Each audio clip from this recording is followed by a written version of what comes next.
Hello and welcome friends, Lopamudra YouTube চ্যানেলের আজকে brand new ব্লগে তোমাদের সবাইকে স্বাগত। আর আজকের ব্লগের শুরুতেই সবাইকে জানাই ঈদের অনেক অনেক প্রীতি, শুভেচ্ছা, ভালোবাসা। সকলে খুব ভালো থেকো, উৎসব উদযাপন করো মনের আনন্দে সবাইকে নিয়ে যাও।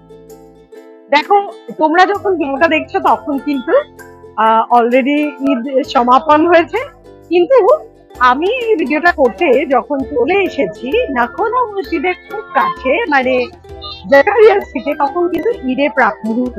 আর এই ঈদের প্রাক মুহূর্তে চলছে কিন্তু শেষ মুহূর্তে শপিং। আর ঠিক কেমন দেখছে এখানকার পরিবেশ সেটাই তোমাদের সঙ্গে শেয়ার করবো। সঙ্গে থাকো, দেখতে থাকবো। মধ্য কলকাতায় মোহাম্মদ আলী পার্কের উল্টো দিক দিয়ে জাকারিয়া স্ট্রিটে রমজান মাসের এই সময়টায় আসলে ছবিটা সত্যি বছরের অন্যান্য সময়ের থেকে একদম আলাদা। পার্মানেন্ট দোকানের সাথে সাথে অস্থায়ী দোকানে এই সময় ভরে যায় জাকারিয়া স্ট্রিট, আর তার অ্যাম্বিয়েন্সটাই একদম আলাদা। সব রকমের দ্রব্যের সমাহারে সেজে ওঠে এই রাস্তা। তবে সবাইকে ডমিনেট করে কিন্তু জাকারিয়ার ফুড স্টলগুলো। আসলে রোজা ভাঙার পর প্রতিদিন এখানে মানুষজন ইফতার সারেন। তবে শুধুমাত্র মুসলিমরা নন, সোশ্যাল মিডিয়ার দৌলতে জাকারিয়া স্ট্রিট কিন্তু এখন বিদেশের বিখ্যাত সব ফুড স্ট্রিটের সঙ্গে পাল্লা দিতে পারে। আমরা এখানে এসেই প্রথমে গলা ভেজালাম মোহাব্বতের শরবতে। দই, রুয়াবজা, চিনি আর বরফ সহযোগে বানানো এই শরবত শুধু গলা নয়, মনটাকেও একদম ভিজিয়ে দিল। সরি একেবারে চাঙ্গা করে দিল। মানে এরকম ভিড় ভাট্টার মধ্যে বেশ কিছুটা সময় কাটানোর জন্য এনার্জিটা জাস্ট পেয়ে গেলাম। ভিড় ঠেলে এগোতে গিয়ে দেখলাম রাস্তার পাশে অস্থায়ী সমস্ত খাবারের দোকানগুলো থেকে সুঘ্রাণ আসছে। কিন্তু আমাদের তো সব দেখে শুনে খেতে হবে না।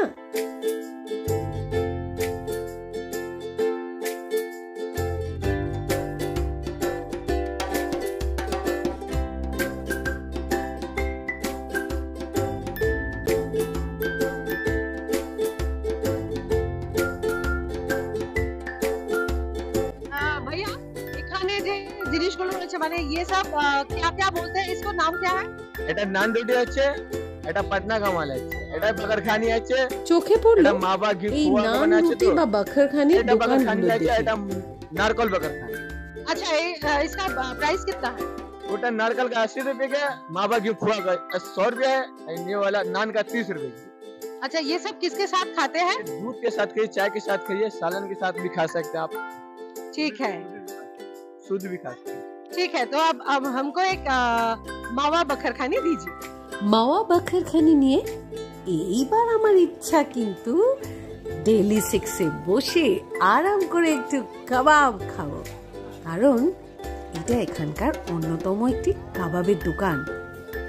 কিন্তু সামনে পৌঁছতেই তো চোখ কপালে উঠলো। ও মাই গড, প্রচুর কলেজ স্টুডেন্টস এবং অন্যান্য মানুষজন এখানে লম্বা লাইনে দাঁড়িয়ে। বাপ রে বাপ, যা ভিড়! তাতে তো মনে হয় আমি যদি এখন লাইনে দাঁড়াই রাত 9টা বেজে যাবে। তাহলে উপায়? তাসকিন?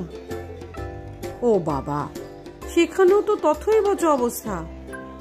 আসলে তাসকিনের মুড চাঙ্গেজি না খেয়ে তো অনেকে এই চত্বর ছাড়ে না। তাই দোকানের সামনে রাস্তা জুড়ে পেতে রাখা চেয়ারে বসে মানুষজন অপেক্ষারত, তার সামনে কখন সেই লোভনীয় পদগুলি আসবে। কিন্তু এই দু জায়গায় না হলেও কাবাব তো আমাকে খেতেই হবে। অগত্যা আবারও পথ চলা। জামা কাপড়ের দোকানগুলো ঝকমক করলেও বেশ ফাঁকা লাগলো। কারণটা বুঝলাম, কেনাকাটা তো ইতিমধ্যে প্রায় শেষ সবারই। রাত পেরোলেই যে খুশির ঈদ।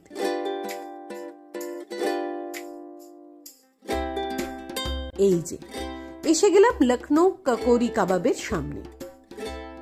আমি অবশ্য গিয়ে সুতা কাবাব চেয়েছিলাম, কিন্তু সেটা সময় সাপেক্ষ জেনে আমরা নিয়ে নিলাম চিকেন রেশমি মালাই কাবাব।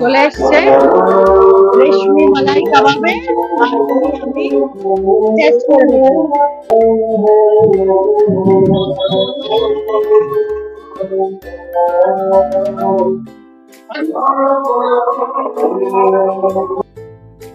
এবার আমি আমার ক্যামেরা পার্সনকে খাইয়ে দিচ্ছি।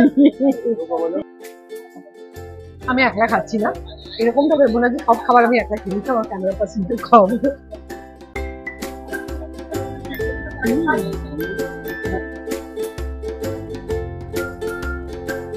এবার যাব সুফিয়াতে, কারণ আমি তো জানি ওখানকার বিখ্যাত হালিম, সেটা তো নিতেই হবে।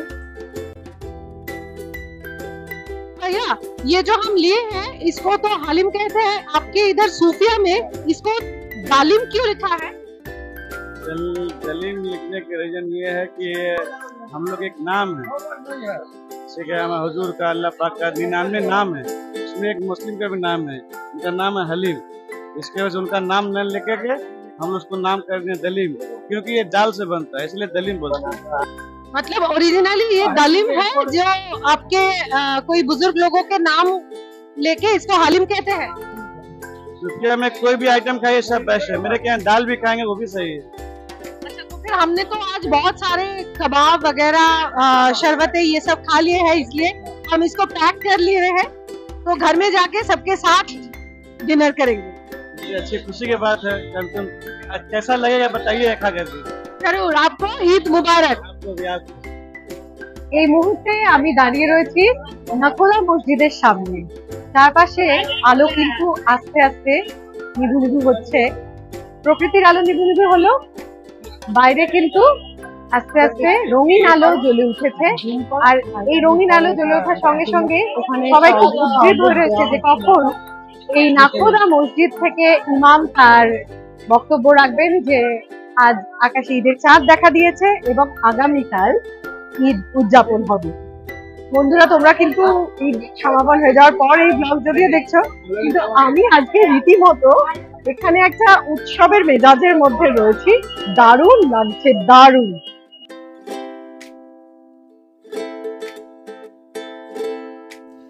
মসজিদের কাছেই ফেজ টুপির দোকানগুলোতে বেশ ভিড় চোখে পড়ল। আর এখানে এই টুপিগুলো শুধুমাত্র সাদা নয়, ঈদের জন্য তাতেও লেগেছে রঙের ছোঁয়া।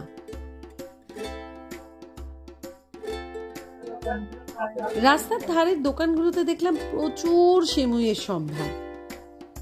এই জিনিসটা অবশ্য আমরা এনাদের যে কোনো অনুষ্ঠানের সময়, মানে ঈদ, বকরিদ, ঈদ উল ফিতর, যখনই দোকানগুলো কোনো জায়গায় দেখতে পাই সেখান থেকে বাড়িতে নিয়ে এসে জমিয়ে খাই। অবশ্য তার আগে বানিয়ে নিতে হয়। আর পরবর্তী গন্তব্য হলো আলবাইক। এই একটা দোকান যেটা কিন্তু জাকারিয়া স্ট্রিটের আর সমস্ত দোকানের থেকে আলাদা। আলাদা তার প্রাইস রেটে এবং আলাদা সেই দোকানের বিক্রেতার ব্যবহারে। এগুলোই তো মনে থেকে যায়।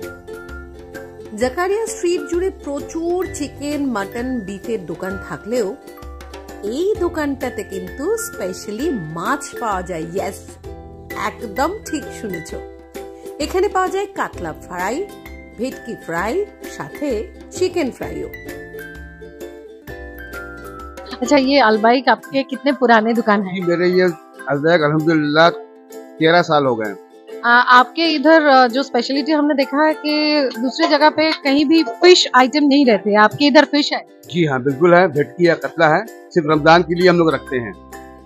ये रमजान स्पेशल? जी, रमजान के लिए मैं रखता हूँ स्पेशल। और ये भेटकी या कतला रखता हूँ, और चिकन फ्राई रखता हूँ, और चिकन हलीम रखता हूँ, और फिरनी रखता हूँ। ये रमजान का हमारा स्पेशल आइटम है। तो सबसे बढ़िया चीज बढ़िया मलाई कबाब हमारा है। 480 रुपए की सीट है आपकी, इंशाल्लाह खाइएगा, बहुत मजा आएगा खाने में। बहुत बहुत शुक्रिया आप लोग आने का, और ईद की शुभकामना। आपको भी ईद मुबारक। ईद मुबारक, आपको भी ईद मुबारक। जितने बंगाली भाई आए सबको बहुत बहुत ईद की शुभकामनाएं। গরম গরম চোখের সামনে বানানো চিকেন আফগানি কাবাব প্যাক করে আলবাইক থেকে বেরিয়ে এবার শেষের পথে মিষ্টি মুখ করতে ঢুকে পড়লাম এর পাশেই থাকা হাজি আলাউদ্দিনের মিষ্টান্ন ভান্ডারে। শুধুমাত্র দেশি ঘি দিয়ে অসাধারণ সব মিষ্টির সমাহার এই দোকানে। বিভিন্ন প্রকারের হালুয়াগুলো কিন্তু এখানে কেজি দরে বিক্রি হয়। আমি নিলাম 2 রকম হালুয়া, বত্তিসি হালুয়া আর আমার ফেভারিট কেসর মালাই হালুয়া। তবে সেগুলো বাড়ি নিয়ে খাওয়ার জন্য, একসাথে একদিনে কি আর এত খাবার খাওয়া যায়? তবে হ্যাঁ, ওখানে দাঁড়িয়ে টেস্ট করলাম, গোলাপ জামুন সত্যি অনবদ্য টেস্ট। আর এই গোলাপ জামুন খেতে খেতে উপলব্ধি করছিলাম যে কেন এই জাকারিয়া স্ট্রিটের খাবারকে জান্নাত কা খানা বলে। খাওয়া দাওয়া মজা সবকিছু হলো, এবার সময় বিদায় নেওয়া। তবে বন্ধুরা, তোমাদের মধ্যে যদি কেউ প্রশ্ন করো, আগে থেকেই আমি বলে রাখছি, তোমরা হয়তো বলতে পারো যে জাকারিয়া স্ট্রিটে এটা একটা অন্য কমিউনিটির উৎসবে আমি কেন সামিল হলাম। তো আমার কাছে এটার একটাই উত্তর, ধর্ম যা যায়, উৎসবটা তো সবার, তাই নয় কি? আমরা তো সেই কবে থেকে জানি যে হিন্দু মুসলিম একই বৃন্তে দুটো কুসুম। আর সত্যি তো, আমি ছোটবেলায় আমার ঈদ সেলিব্রেট করতাম। আমার পড়ার ক্লাসে বন্ধু ছিল আনবার, আমাকে ভীষণভাবে ঈদের জিনিসপত্র বাড়িতে এনে খাওয়াতো।